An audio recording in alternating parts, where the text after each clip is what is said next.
نے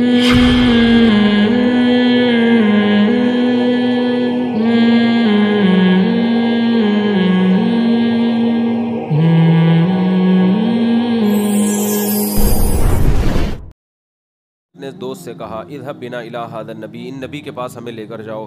تو دوسرے یہودی دوست نے کہا ان کو نبی مت کہو، اگر یہ سنیں گے تو ان کی معاذ اللہ 4 آنکھیں ہوں گی، یعنی یہ خوشی کی سے کنایہ، یہ تو خوش ہو جائیں گے کہ یہودی ہم کو نبی کہہ رہے ہیں. بہرحال یہ دونوں نبی کے پاس آئے اور نبی سے آیات بینات کے بارے میں پوچھا. آیات بینات وہ 9 آیات ہیں جو قرآن میں آتا ہے نا، وَلَقَدْ آتَيْنَا بَنِي إِسْرَائِيلَ 9 آیات بینات فَاسْأَلْ بنی اسرائیل. ہم نے بنی اسرائیل کو 9 واضح معجزات تھے وہ، تو یا تو وہ معجزات مراد ہیں، لیکن اس پر اشکال ہوگا کہ آگے جو نبی نے جواب دیا ان میں ان معجزوں کا تذکرہ نہیں کیا بلکہ 10 احکام کا تذکرہ کیا ہے. تو اس کا جواب یہ کہ یہ حدیث میں اختصار ہے، کیونکہ وہ معجزے تو قرآن نے بیان کر دیے تو راوی نے ان کا بیان یہاں پر چھوڑ دیا. وہ تو 9 معجزے ہیں نا جس کا یہودی نے، وہ تو قرآن نے بیان کر دیے کہ 9 بینات جو واضح نشانیاں دی تھی بنی اسرائیل کو، تو اب وہ یہاں اس کا تذکرہ نہیں ہے، تو اس کے علاوہ احکام ہے.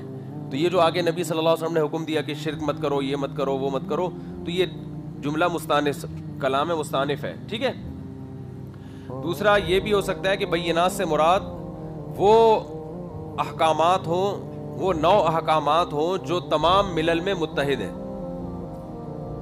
ہر امت کو وہ 9 شرعی احکام دیے گئے ہیں، تو وہ والے احکام بیان کریں، اس سے ہمیں پتہ چلے گا کہ آپ سچے نبی ہیں یا نہیں ہے. تو پھر نبی نے وہ 10 احکام بیان کیے. اس پر اشکال ہوگا پوچھے 9 تھے بیان 10 کیوں کیے؟ تو جواب اس کا یہ ہے کہ اضافہ کرنا سوال پہ یہ کوئی عیب نہیں ہے. بھائی 9 احکام ہے لیکن اس نے 9 سمجھے، لیکن آپ نے ایک اضافہ کر کے بتایا اس کو. چلو میرے بھائی، فقال رسول اللہ صلی اللہ علیہ وسلم، آپ نے فرمایا لا تشرکوا باللہ شیئا، اللہ کے ساتھ شرک مت کرو، ولا تسرقوا، چوری مت کرو، ولا تزنوا، زنا مت کرو، ولا تقتلوا النفس التي حرم الله الا بالحق، کسی نفس کو ناحق قتل مت کرو، ولا تمشوا ببریء الى ذی سلطان لیقتله، بادشاہ کے پاس یا طاقتور کے پاس کسی بری آدمی کو اس لیے نہ لے کے جاؤ بہتان لگا دو اس کے کہ پھر اس کے بدلے میں اس کو قتل کر دیے. یعنی قتل کا ناحق الزام کسی پہ مت لگاؤ یا فساد کا ناحق الزام مت لگاؤ. ولا تسحروا، جادو مت کرو، ولا تاکلوا الربا، سود مت کھاؤ، ولا تقذفوا محصنة، پاک دامن پر تہمت مت لگاؤ، ولا تولوا للفرار یوم الزحف، لڑائی کے دن بھاگو مت. وعلیکم خاصۃ الیہود، اور اے یہود تمہارے لیے خاص حکم یہ ہے اللہ تعتدوا فی السبت، ہفتے کے دن میں حد سے تجاوز مت کرو. ہفتے کا مقدس دن ہے، اس کے تقدس کا خیال کرو.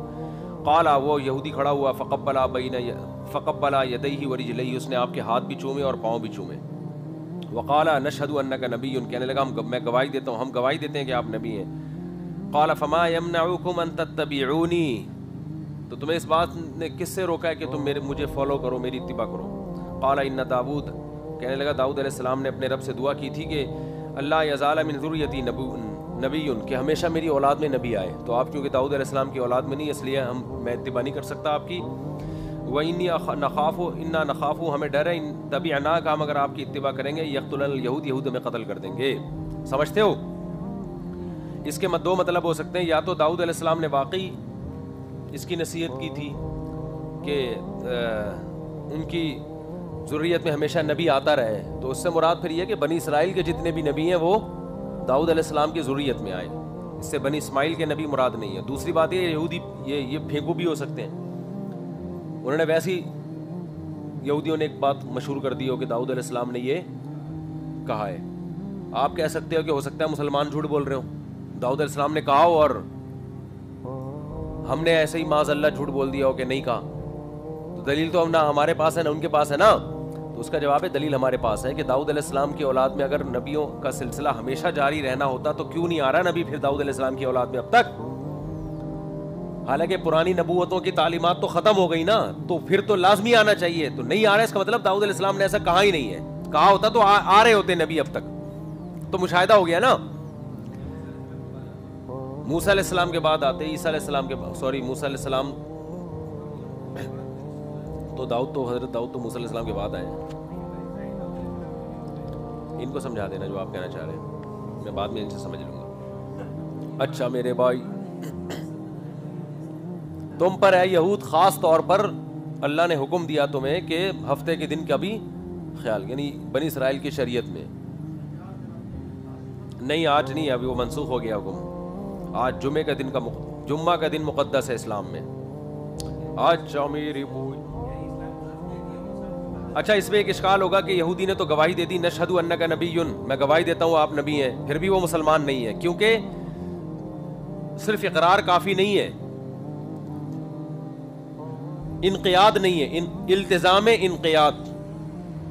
اسلام لانے کے لیے ضروری ہے کہ اپنے آپ کو وہ حوالے کرے, چاہے ظاہری طور پر کر دے, عملی طور پر وہ بے شک گناہ کرے اور اس کو احساس ہو, لیکن ظاہری طور پر انقیاد ہونا چاہیے کہ میں اسلام میں داخل ہو رہا ہوں اور میں اس بات کا التزام کرتا ہوں اب میں اسلام کے تمام احکام کو فالو کروں گا.